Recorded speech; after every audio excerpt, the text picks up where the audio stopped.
I think specifically what the sports broadcaster's role in all of this is to try and bring information, knowledge, science to different audiences. I think that the engagement from certain people, certain demographics in news, in David Attenborough documentaries, in the stories around the environment, is one section of the global society. But I think sport reaches far beyond it. Sport is quite unique. The way it engages people, it captures your heart, it captures your head, it captures your hard-earned cash. And people engage with it so passionately that we have a tremendous opportunity, basically, to bring them some of that information, some of that science, and bring it to people who might not otherwise engage.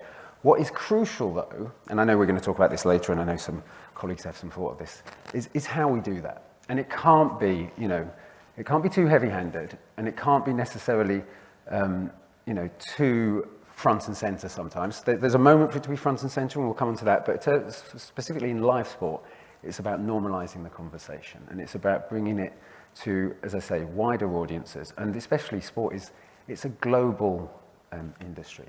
It's absolutely, it's a global language, arguably, and as an industry, it also has a footprint the size of a medium country like Spain, so there's so much we can do. We reduced the number of people that we were sending out on the road. Those that we did, we wanted them to use Sky's electric vehicles. We reduced the amount of red meat that our teams were consuming. And I'm sure we can talk about that in a bit.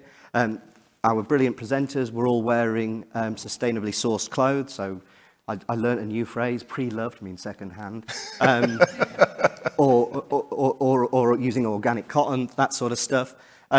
And it did two things, really. It allowed us to tell the story to football fans who wanted the transfer news, and they were getting the transfer news, but they were also getting a little bit of messaging around how they could improve and change their behaviour. But it also showed the football clubs that we were serious about it too, and it inspired the people that work in Sky Sports News to do more themselves, because these were our two tentpole days in the year, and we were trying to, what's the phrase I used?